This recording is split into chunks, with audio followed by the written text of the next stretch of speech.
Hi, this is Scarlett, and I have a new blog post up on my blog, KoudeKaas, in which I discuss new case information I managed to get access to. It includes Marjolein's letter to Ingrid Lommers, the affidavits of tour guide Feliciano and Eileen, and I also covered the affidavits of Mr. Angel Palacio Sanchez, Mr. Lorenzo Montezuma and Mr. Luciano Bejarano Rodriguez, and also of Miriam Guerra, where the girls stayed. I'll add a link below this video to my blog post. I think I've said it before, I mainly use this YouTube channel to post videos about the Chris and Lisanne case, which serve as supportive video material for my main written blog. But I realized that some people just follow this case watching videos about it. So that's why I also try to post a short video now about the new information. But please remember that the full information can be found on my blog, and in this video I will just point out to you the main findings and to make YouTubers aware of my new blog post, I guess. So I'll start with Marjoleine's letter. Just to remind you, Marjolein J, I'll summarize her last name, was one of the employees working at the language school, Spanish by the River. When Chris and Lisanne were in Boquete, there's a school owner called Ingrid Lommers who runs a cluster of language schools in Panama and in Costa Rica, and she was in Costa Rica at the time. There was also German intern Eileen Witek, who also was in Boquete at the time when Chris and Lisanne were there. By the time Chris and Lisanne disappeared, Marjolein had left Spanish by the River and had traveled to one of Ingrid's Costa Rica schools, leaving Eileen in charge in Boquete. So Marjolein J wrote the letter to Ingrid, who she calls Ins, in early April of 2014, detailing her recollections of the interaction she had with Chris and Lisanne at Spanish by the River before the girls went missing. As I said, the full analysis can be read on my blog, so in order to keep this video not extremely long, hopefully I will just tell you some main things of importance in Marjoleine's letter. So during a Sunday welcome talk, Marjolein told Chris and Lisanne that they had to book guided tours through the school and with their preferred tour guide, Feliciano. Chris and Lisanne expressed an interest in hiking and doing a tour to the Baru volcano. This is what Marjolein writes to Ingrid. But they were also interested in a coffee tour, visiting the hot springs and the waterfalls. About El Pianista, Marjolein, she says in her letter that she told them that Feliciano does that tour and that it is the most beautiful shorter hike in the area. She also explicitly told them that the Pianista hike takes about 5 hours and that they had to hike up to a viewpoint and then walk the same path back down again. So Marjolein stressed to Chris and Lisanne that all these hikes are only offered to be done with a tour guide, not on their own. Marjolein also discussed the work situation with Garderia Aura. In her letter, Marjolein detailed that Chris and Lisanne had signed up for volunteer work at a children's daycare school called Garderia Aura, but that things went wrong on Friday, March 28th. Marjolein called its director, Maria Elena, that day, confirming to her that Chris and Lisanne would do volunteer work at her school and that she would call Maria Elena again on Monday to tell her when exactly Chris and Lisanne would start next week and whether the girls wanted to work there full-time or part-time. So this was on Friday, March 28th, and Chris and Lisanne arrived in Boquete on Saturday, March 29th. So when Marjolein spoke to Chris and Lisanne about this on Sunday afternoon, they told her that they wanted to start working on Monday at 1 in the afternoon. And Marjolein then said, fine, unless you hear otherwise, you'll start then, no problem. As promised, Maria Elena would then be called on Monday morning to fine-tune things, but Marjolein asked Eileen instead to make this call. Eileen did not speak Spanish though, or not much. Meanwhile, Marjolein arranged with Chris and Lisanne and with their host mother Miriam that news about Maria Elena's confirmation would be passed on to them through Miriam, who had recently received a new phone number. Marjolein then changed plans, and instead of letting Eileen call Garderia Aura, she and Eileen walked in person to the school that Monday morning, or so she claims in this letter, but Eileen later denied this. So according to Marjolein, they arrived there around 9:40 in the morning, and against expectations, Maria Elena told them now that Chris and Lisanne could not start that week after all. She gave as a reason that she would not be present much because she had to go to David a few times, among other things. Marjolein then started to protest, saying that they had already agreed to the work arrangement on Friday and that the girls were ready to start working. This change of plans was not good. Marjolein wanted to immediately inform Chris and Lisanne about this and called Miriam's new phone number 3 times, but Miriam did not answer, she writes. Marjolein had to go to the city of David that Monday afternoon and was officially no longer on duty anymore that day, so Eileen was supposed to walk to Miriam's house immediately, which was by 11 a.m. when they came back. And she had to inform Chris and Lisanne that they could not start their workday after all with Maria Elena. But at that same time, Marjolein was in a bus. She was going to David, and she saw Chris and Lisanne from her bus window getting into a taxi, driving towards the city center. And she called Eileen then to tell her that there was just no point for her going to Miriam's place now as the girls had already left. That's when Chris and Lisanne went to Garderia Aura, not knowing that they were no longer wanted there, and they were welcomed unfriendly, and basically they were sent away to their horror and disappointment, as we could read in their diary entries. They were, especially Lisanne, was quite shocked by the whole thing. Eileen was supposed to work at the desk of Spanish by the River that day, but when Marjolein returned to Bouquet by 6:30 in the afternoon, she found a note from Chris and Lisanne on the bar in the hostel of Spanish by the River, stating that they had slipped another note under the door of the office. It turned out that Eileen had not been at her workstation, and that Chris and Lisanne had been waiting around, frustrated, and then decided to leave a note behind saying how disappointed they were.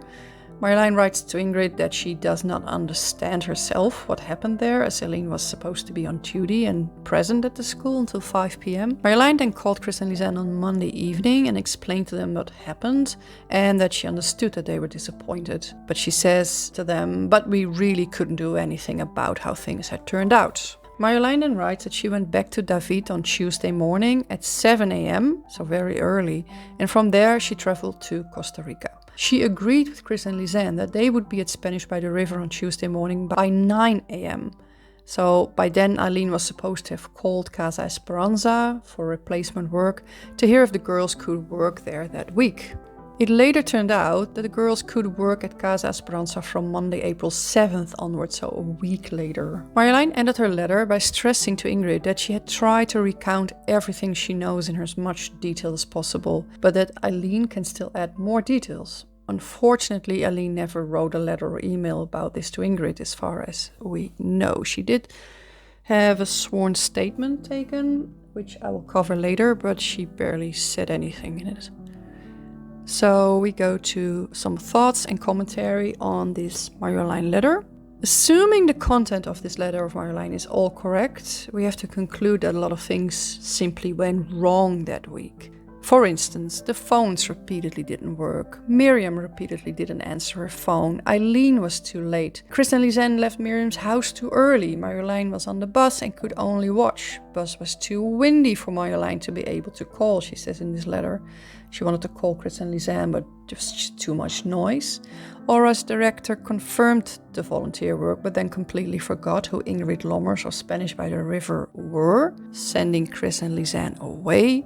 Aura's director had to go to David and suddenly had no more time. Casa's director was absent. Casa's director was not available for a phone call when she was supposed to. Eileen was a no-show when Chris and Lisanne returned to Spanish by the River from Aura. For some unknown reason, nobody called Chris and Lisanne directly on their mobile phones, which I always find interesting. I don't know why they kept calling each other, but not just directly to these girls. And there was also quite complicated communication. I think if we read now the letter, like I said in the blog, it's much more detailed, but you got the main things now.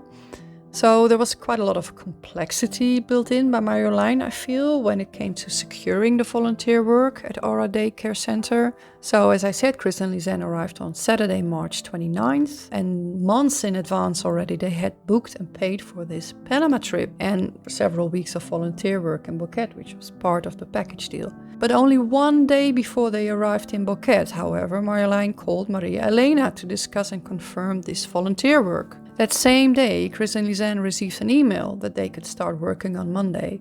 that everything was sorted. This is what Hans Kremers, the father of Chris, said in a Dutch talk show. So by Friday, they were very confident that they could leave Bocas del Toro and everything was sorted. Only things were far from sorted in reality. So Marjolein's letter allows a peek into the inefficient communications, I would say. If Marjolein and Maria Elena confirmed with each other already on Friday that the volunteer work would start on Monday, then what was there to confirm again on Monday? It's just asking for more reasons for everything to fall through, I would say. Why call again to say whether Chris and Lisanne would start that morning or that afternoon? I mean, clearly it would not be in the morning, as that was when the other confirmation call was expected. So why wasn't Maria Elena simply ready to receive them that Monday? I mean, no more need really for complicated confirmation calls then, leading to potential misunderstandings.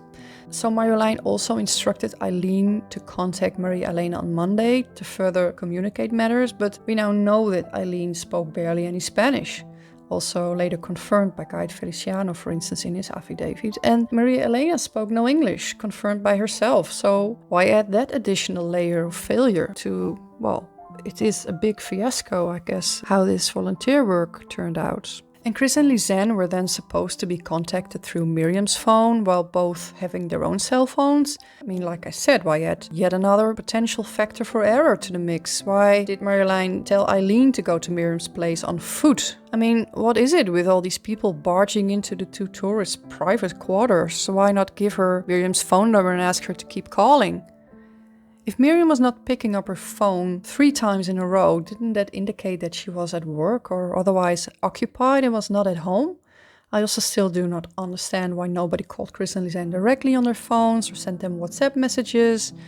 Are Chris and Lisanne considered so daft that they need people like messenger heralds to stop by their room to inform them about their work placement? Perhaps the girls preferred not to call due to additional phone costs or something, but we know that they did use their phones for communication also with their family, and also that Marjolein did call them directly on Monday evening. So that argument is not conclusive. Maria Elena, she says no, which is another issue. Maria Elena has stated that she had no idea who Chris and Lisanne were, nor what they came doing at Aura. So this is another twist. Maria Elena said to police on April 10th that she did not offer any internships and did not even know the language school or Ingrid. In general, she had not employed any volunteers for 3 years, what she said to police. So this completely contradicts what Marjolein claims, namely that she arranged the work assignment of Chris and Lisanne by phone with Maria Elena on Friday, March 28th. Plus that she and Eileen went to Maria Elena in person on Monday morning to further discuss it. So one of the two is just not telling the truth, and maybe both.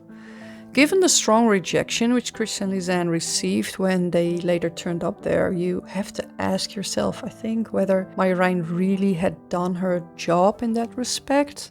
I assume that her letter is truthful, given how she says she's trained herself to write down every detail of the days leading up to the disappearance, but we always have to keep the option open that parts of her letter are perhaps carefully curated or chosen in an attempt to self-preserve, as it directly means that Maria Elena is a brazen liar, which could be true, of course, but this was written quite early on, so her memory would be quite fresh. It's not like she was asked to write this 5 years after the fact. It's possible that Marjolein is trying to set in stone with this letter that she and Spanish by the River had no fault in all this. If the girls went back home, it was okay. This was a no deal. This was nothing big. This was just, these things happen. But of course, in this tragic case, the fact that the volunteer work fell through led indirectly to Chris and Lisanne hiking the Pianista instead, and that led to their ultimate death. So it is an interesting thing. And it also opens the possibility that Marjolein's perhaps trying to put all the blame onto Aura here, when in fact Spanish by the River staff may not have done what they promised Chris and Lisanne and were late with their arrangement of the volunteer work. I mean, why call Maria Elena about the volunteer work a day before these girls arrived in Boquete? And if Maria Elena was telling the truth, then there appears to have also been an issue with Ingrid not updating the Spanish by the River website on time, because by April 2014 the website still announced Aura as a volunteer work option for Ingrid's paying clients. Marjolein writes, quote, "Instead of calling, Eileen and I went to Galeria Aura on time on Monday morning because we were going to the city center anyway. So there comes another problem because Eileen recently claimed to 2 German authors that the Aura visit never happened." Quote from a book called Slip. "Although Marjolein claims to have gone to the daycare center with Eileen the next morning to clarify the final details, Eileen denies this to us. The head of the daycare center, Maria, also only mentions a single foreigner who came to her daycare center." So, who of the two is the liar here? Or could they both be lying? Maybe make that 3, as the tour guide also makes contradicting statements when you throw them in the mix. And Maria Elena, of course, contradicts herself as well in that Slip quote. She did not know the language school, but either Marjolein or Eileen did come over that Monday morning, apparently. Only one person, so she must have known that school. Did they all just get confused maybe at times? Or are they all covering their own interests perhaps? These people truly are headache-inducing, if you ask me. So Eileen's no-show. Marjolein writes that Eileen was supposed to be present and working at Spanish by the River on Monday, being there to inform Chris and Lisanne that their working week fell through, which Eileen did not do. And Chris and Lisanne were left there alone and frustrated enough to leave written notes behind. But we still have no idea where Eileen was. Just like I still don't understand why Eileen booked a coffee/strawberry tour with Feliciano for Chris and Lisanne on Wednesday and then decided to join the tour herself as well, when she was the only staff member at Spanish by the River. But we have no answers to that. Then there is the last bit about this letter called Missing Information. Some important things that we didn't learn from Marjolein's letter and contradictions. So something that I felt was missing from Marjoleine's letter is the question, did Marjolein ask for a ride from Feliciano on Tuesday morning? We know she went to David by 7 a.m. and in his own police interview, more about that in a bit, Feliciano has stated under oath that he picked Marjolein up that morning at the school and gave her a lift to David. But somehow Marjolein fails to mention this important detail in her letter, whereas Feliciano fails to mention a specific time for that morning. We're both telling the same story, but did both of them forget to mention these different details, or do they have different stories as a result? Police investigators never put both testimonies up to compare them in order to press Marjolein and Feliciano to specify their testimonies. So if we can believe her about the 7 a.m. departure and him about giving Marjolein a ride that morning, that must mean that we can combine both details and come to the truth, perhaps? Were Chris and Lisanne at the school already at that time, or were they in fact at school by 9 a.m. as Marjolein told them to, according to her letter? Were Chris and Lisanne already at the school at that time? If so, how could Feliciano have seen Chris and Lisanne at Spanish by the River that morning, according to his own sworn statement? One in a hammock, another looking at a map, him greeting hola. If he was at the school at 7 a.m. already and didn't return to Bouquet until the afternoon. So some quotes from Feliciano to the police in his sworn statement. Quote, "I saw them Tuesday, April 1st. I saw them at the Spanish language school that day, in the morning hours." Another quote, "It was in the morning. And that same day, while I was in David at the hospital, they called me and told me that the 2 girls I had observed at the school. And also, I was in the hospital until maybe 1 p.m., so 1 in the afternoon." So because Feliciano said he was in hospital in David the entire Tuesday morning, basically, and didn't return to Bouquet until well after noon, does this mean that when he declared to police that he saw them in the morning hours on Tuesday, that he saw them when he picked Marjolein up at 7 a.m.? I mean, that seems the most logical conclusion, but that is something which Marjolein should have mentioned then in her meticulous letter, I think. So this is what Christian, a German author from Slip, wrote about this on Reddit. Quote, "The next day she, Marjolein, was at the school at 7 a.m. to go to David again, from where she wanted to travel to Costa Rica by bus, as there had been an emergency there. She did not see Chris and Lisanne there anymore because she had told them to come to the school at 9 a.m. and had asked Eileen to care for them. Feliciano picked Marjolein up at school because he had an appointment at the regional hospital in David that day. Feliciano had offered Marjolein a ride when she told him about her plans a few days earlier while he was taking her on a Pianista Trail tour. The letter is what Feliciano and Petra told us. So this is Feliciano's version of events also.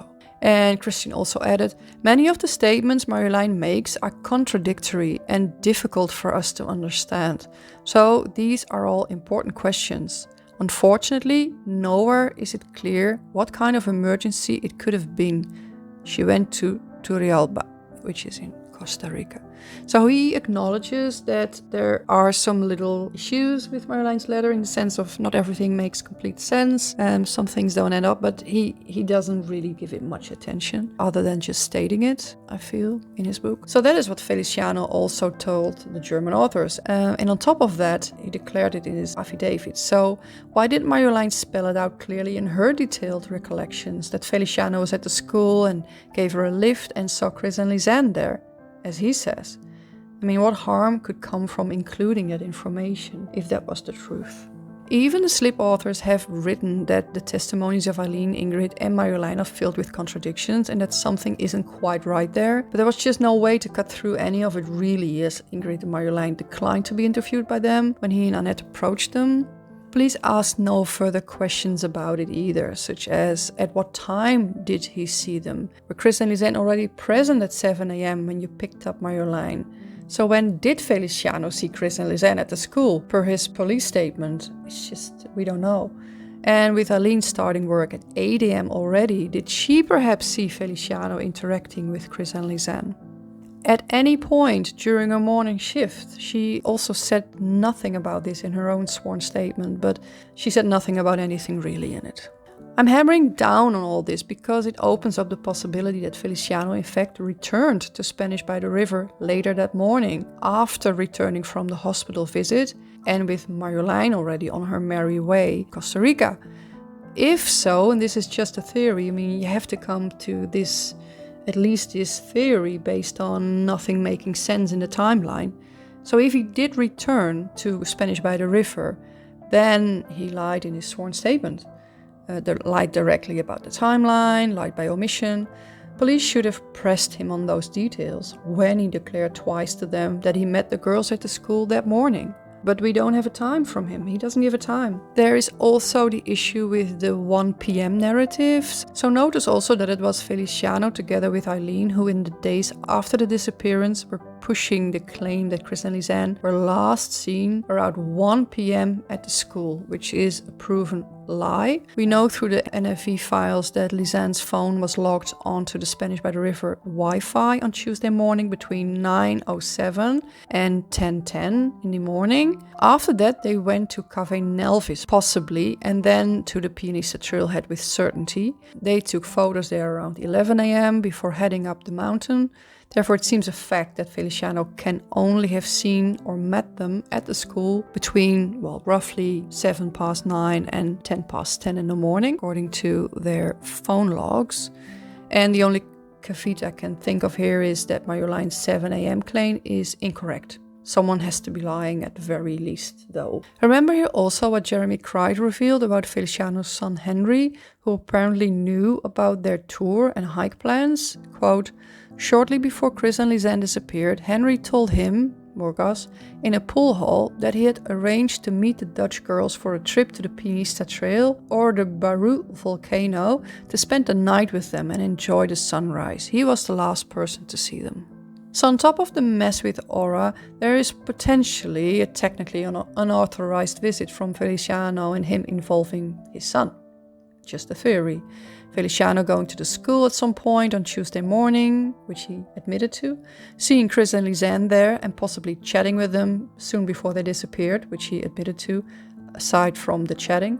Such a thing would have been important to know, though, for the police. It's not something Marjolein sheds any light on in her letter, though, and if true, it would, of course, not reflect well on Spanish by the River. So now we move on to Feliciano's affidavit. He did 2, actually.